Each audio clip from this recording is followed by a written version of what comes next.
നേരം വെളുത്ത് കുട്ടികൾ സ്കൂളിൽ പോകാനായാൽ നമ്മുടെ ഒരു യുദ്ധം കഴിഞ്ഞു എന്നൊക്കെ പറയാല്ലേ. അങ്ങനെ ദാ 8:10 ഒരാളെ വിട്ടു, 9:45 അടുത്ത ആളെ വിട്ടു. കുട്ടികൾക്ക് സ്കൂൾക്ക് കൊണ്ടുപോകാനായിട്ട് എന്തെങ്കിലുമൊക്കെ കരിച്ചതോ പൊരിച്ചതോ അങ്ങനെ ജസ്റ്റ് ചെറുത് എന്തെങ്കിലുമൊക്കെ ഉണ്ടാവും. അത് കഴിഞ്ഞിട്ട് പിന്നെ ഞാൻ പരിപ്പ് മെരിഞ്ഞാണ് കേട്ടോ കറി വെച്ചിട്ടുണ്ടായിരുന്നത്. പിന്നെ ഇന്നലത്തെ കുറച്ച് ചിക്കൻ ഉണ്ടായിരുന്നു. അപ്പോൾ ജസ്റ്റ് ഒന്നിങ്ങനെ വരട്ടിയെടുക്കുകയാണ് കേട്ടോ. അപ്പോൾ അതിനായിട്ട് ഞാൻ കുറച്ച് തോനെ ഉള്ളിട്ടിട്ടുണ്ട് കേട്ടോ. അതായത് എനിക്ക് സവാള കൂടുതൽ ഇടുന്നത് ഭയങ്കര ഇഷ്ടമാണ്. പാചകം ചെയ്യുന്നതിനിടയിൽ എനിക്ക് എന്തെങ്കിലുമൊക്കെ കഴിച്ചുകൊണ്ടിരിക്കുന്നുണ്ട്. അപ്പോൾ കുറച്ച് ക്യാരറ്റ് അവിടെ ഞാൻ ചെത്തി നുറുക്കിയൊക്കെ വെച്ചിട്ടുണ്ട്. അതിങ്ങനെ കഴിക്കും. കറിക്കുള്ള തേങ്ങ അരച്ചു, പിന്നെ കുറച്ച് മാങ്ങയും പിന്നെ കുറച്ച് കടലയും കൂടെ കഴിച്ചിട്ടുണ്ടായിരുന്നു കേട്ടോ. ഈ ഒരു കറിവേപ്പിലയും അതുപോലെ തന്നെ മല്ലിയില ഇതിൽ ഇട്ടാൽ നല്ല വേറൊരു ഫ്ലേവറും നല്ലൊരു ടേസ്റ്റൊക്കെ കിട്ടും. നമ്മൾ കറിയിൽ നിന്ന് എടുത്തിട്ട് ചിക്കനും ബീഫും അങ്ങനെ പൊരിച്ചെടുക്കുകയാണെങ്കിൽ നല്ല ടേസ്റ്റ് ആയിരിക്കും കേട്ടോ. നമ്മൾ ഡയറക്റ്റ് പൊരിക്കുകയാണെങ്കിൽ ആ ഒരു ഉപ്പും മുളകൊന്നും അതിൻ്റെ ഉള്ളിൽ പിടിക്കൂല.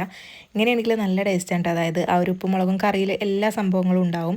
എന്നിട്ട് അതൊന്നും എടുത്തിട്ട് നമ്മളിത് ജസ്റ്റ് ഇങ്ങനെ വഴറ്റി കൊടുക്കുക. അതിൻ്റെ മുകളിൽ ജസ്റ്റ് ഇങ്ങനെ വലുതായിട്ട് സവാളയെ അല്ലെങ്കിൽ കറിവേപ്പില ഇങ്ങനെ പച്ചക്ക് ഇങ്ങനെ ഇട്ട് കൊടുക്കുകയാണെങ്കിൽ നല്ല ടേസ്റ്റ് ആയിരിക്കും കേട്ടോ. അപ്പോഴേക്കും നമ്മുടെ കറിയൊക്കെ സെറ്റായിട്ട് തേങ്ങയൊക്കെ ഒഴിച്ചിട്ടുണ്ട്. പച്ചക്ക് തിന്നാൽ ക്യാരറ്റ് എനിക്ക് മാത്രമല്ലേ കിട്ടുള്ളൂ. കുട്ടികൾക്ക് കിട്ടണമെങ്കിൽ ഉപ്പേരി വെക്കണം എന്ന് വിചാരിച്ചിട്ട് രാത്രിക്കുള്ളതാണ് കേട്ടോ. അവർക്കുള്ളത് ഇപ്പോൾ പൊരിയും കറിയൊക്കെ കഴിഞ്ഞിട്ട് കൊണ്ടുപോയിട്ടുണ്ട്.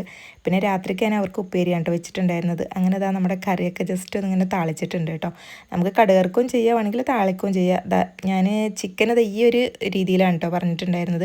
നമ്മുടെ ചട്ടിൻ്റെ അടിഭാഗത്ത് ഇങ്ങനെ ഒട്ടിപ്പിടിക്കട്ടോ, അതായത് കരിയാൻ തുടങ്ങും. അപ്പോഴേക്കും നമ്മുടെ ചിക്കൻ സെറ്റായിട്ടുണ്ട് കേട്ടോ. നല്ലപോലെ അങ്ങോട്ട് ഉണങ്ങി ആ ഒരു രൂപത്തിൽ വറുത്തെടുക്കൊന്നും വേണ്ട. ജസ്റ്റ് ഇങ്ങനെ കുറച്ച് ഗ്രേവി പോലെ ഉണ്ടായാലും നല്ല ടേസ്റ്റ്. അങ്ങനെ 4 പേർക്കും കൂടെ നിന്നുള്ള കോലുമുട്ടയാണ് കേട്ടോ. ഒരാളത് കഴിച്ച് കഴിഞ്ഞ് രാത്രി ഞാനും കുഞ്ഞാക്കി ഓട്സാണ് കേട്ടോ. കുട്ടികൾക്ക് ചോറ് കൊടുക്കും. ഞങ്ങൾ രണ്ടാളും ഓട്സാണ് കേട്ടോ കഴിക്കാറുള്ളത്. അത്രയേ ഉള്ളൂ കേട്ടോ. Like subscribe മറക്കൂലല്ലോ.